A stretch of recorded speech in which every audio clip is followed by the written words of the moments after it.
today I'm with Paul from Hong Kong. Paul, would you like to introduce yourself?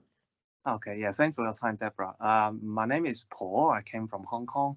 I was raised in Hong Kong basically all my life. I spent 4 years in the UK, including 3 years, lovely years at the University of Wolverhampton. I stay at Telford. It's a lovely place. And what did you study with us? I studied accounting. Brilliant. Yeah. That's great. And what is it that you do now in Hong Kong? What do you Right. do? Right.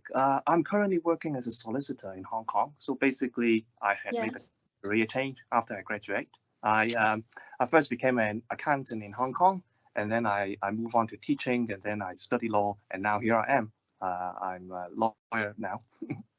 Wow, that's brilliant. Well done. Um, Oh, so you're going to talk to us today about how winter celebrations and winter festivals are celebrated in Hong Kong. Could you tell us a little bit about the winter time and the various festivals that you celebrate? yeah, for sure. Now, when you talk about winter festival celebrations, immediately I think of Christmas. Not only Christmas, but also Chinese New Year. Um, Generally, in Hong Kong, we celebrate both Western and Chinese festivals. It's only it's down to the historical background of Hong Kong is where the East and the West intersect. So Christmas is certainly one of the most important festivals we celebrate in Hong Kong, and of course the Chinese New Year as well. So as you know that the Chinese New Year comes in late Jan, early Feb each year, so which is about a month after Christmas. So overall, winter time is a pretty happy time, cheerful time in Hong Kong. Even though people do not have religious background or belief, they do celebrate Christmas. And if you go out during Christmas period in Hong Kong, you see Christmas lights, decorations, Christmas trees, and people exchange Christmas gifts as well. So in that respect, I think it is very similar to what people do in the UK. And of course, in shortly before Christmas, that would be the winter solstice. Okay, so we have a tradition in Hong Kong where people are released early, so that we are given the time and we do celebrate, have a dinner gathering with friends and families. So overall, you can see that we have one festival, one celebration after the other. So really happy time. And the other thing is the weather in Hong Kong during that period is very good. We have sunshine, no rain, no shower. The temperature is just fine, cool, everything. So lovely time. Oh, that sounds absolutely lovely. So you talked about the solstice. How do you celebrate the winter solstice?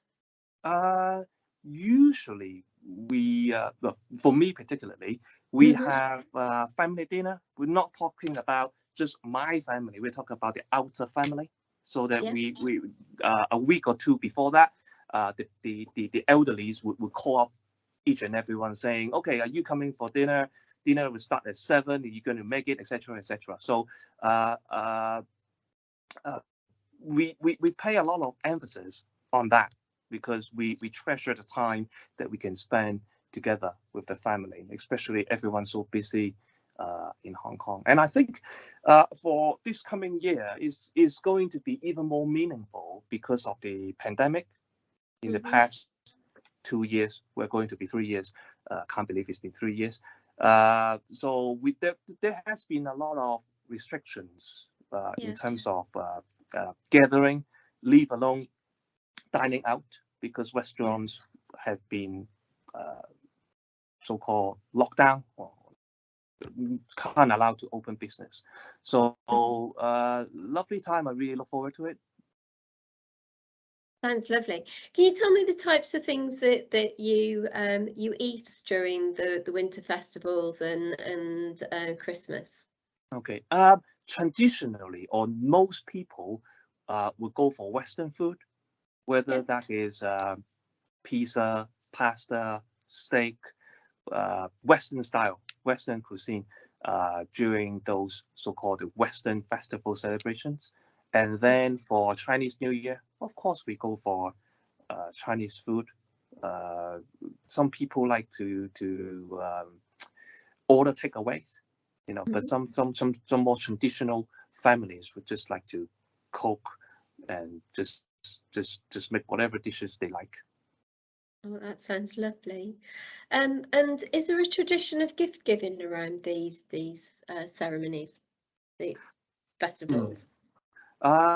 Now, if you talk about Christmas, of course we do exchange Christmas gifts, and of course, as a parent myself, I would buy secret Christmas gifts for my boys, my two boys, and we still play that little game that we put little Christmas socks on the bed, and then the next morning on Boxing Day, we thought, wow, Santa Claus has come.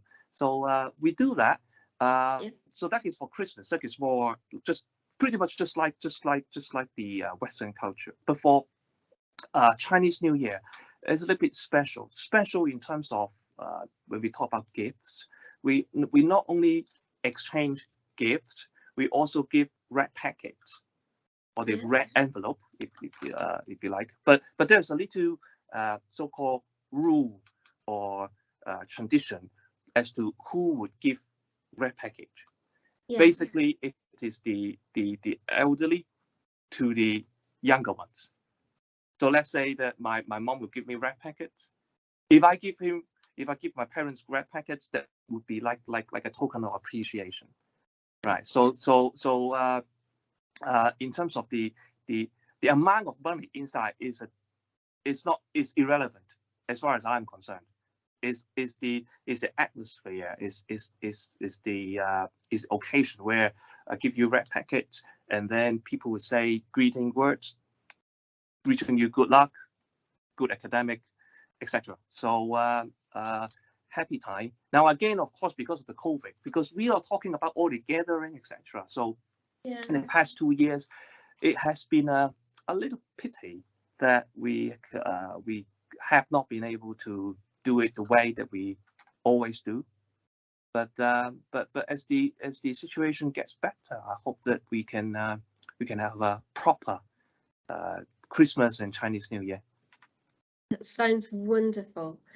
Thank you ever so much for sharing your traditions with us. It sounds absolutely wonderful, and I'd just like to take this opportunity to wish you a happy New Year for when it comes.